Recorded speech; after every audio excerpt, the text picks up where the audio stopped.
the objective can be here the MATLAB program to find out the Fourier coefficients of the discrete time signal. So for example, the discrete time signal, we keep it to be x of n represented having 1, 2, minus 1, and we have to sketch its magnitude and phase spectrum in the MATLAB environment here. So let us switch to the MATLAB environment. Now we have been provided a discrete time sequence here. The discrete time sequence can be visualized as x of n. The three coefficients are there. The members, elements, you can say 1, 2, minus 1. So now we can begin with capital N to be the variable. The total number of elements we assign it to, that is 3 here. Next to that, we also generate another variable small I, which is having the square root of the value minus 1.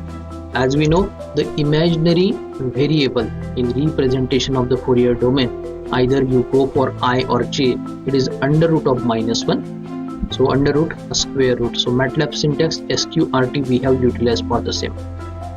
Now along with this, we also take the helps of certain intermediate variables, small x0 that holds the value 1, small x1 here that holds the value 2 here, and small x2 here that holds the value minus 1. So these are the elements of the given discrete time sequence, for which we have to find out the Fourier coefficients and further plot the magnitude and phase spectrum here. So now initially the Fourier coefficients we will like to hold with the variable ck. It will be simply an array, and initially as we have not found it, we keep that array to be null here. So now we can make the use of for loop.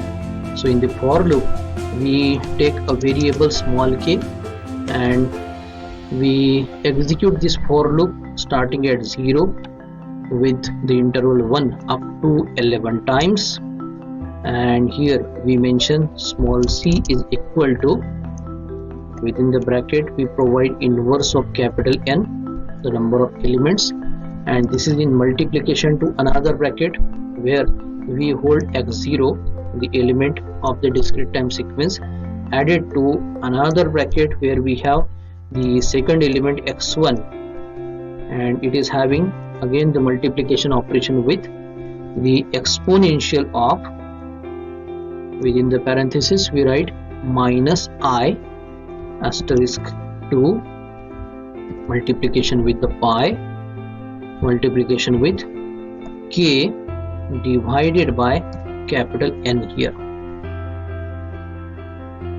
Now afterwards we add it with the another operation where we have the next element, that is x2, the last one here, that is having the multiplication with the bracket where again the exponential function here we have, where we put minus I in multiplication to the 4, in multiplication to pi here, in multiplication to k divided by capital N here.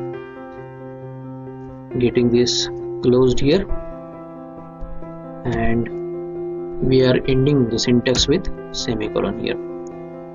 Now we can write ck, the coefficients where we need to take. So this is equal to, we write ck comma c here. So this c should be capital here, and now we can end this for loop here. So small k can be here from 0 to 11 here, and ck can be equal to, or we can directly want to print it onto the command prompt so that the Fourier coefficient should be visible. So next to that we can write the magnitude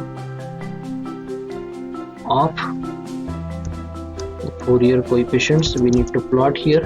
So first of all, the absolute value is to be determined. then the phase spectrum we want, so I write phase underscore of ck. So this is also we take in terms of angle and provide the input as ck, and now we will be plotting it.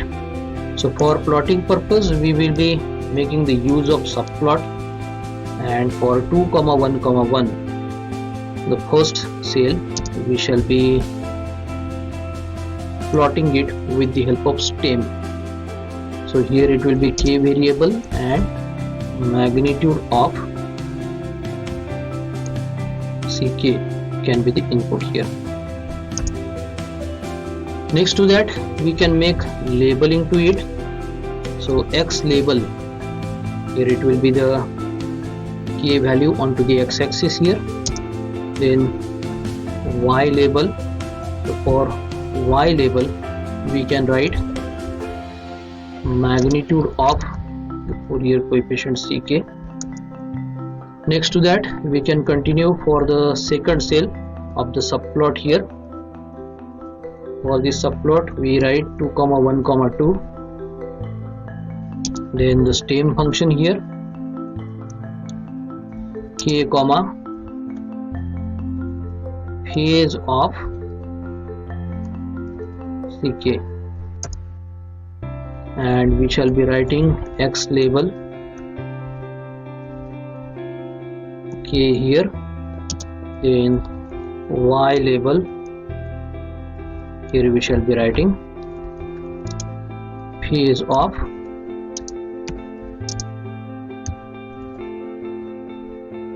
ck here. So this is the script. Yes, we can be saving it with the name program 1_22 here. .m will be the file extension, and we can execute this program. So we run this program, and after running this program we come to see the output window here. So in this output window, what I maximize here, we have the magnitude spectrum as well as the phase spectrum here. Onto the command prompt if we go, we can see here ck, that was initially the null one, and it has now the various columns up to column 1 to 12, the various coefficients, the real part and the imaginary part we have obtained here. So these are the magnitude values, those we have plotted, and the phase values, the angle values we can see here. So here the complete expression, a lot of number of brackets. So for every opening bracket there should be a closing bracket too, and this is what the corresponding output we have now generated for the given task here.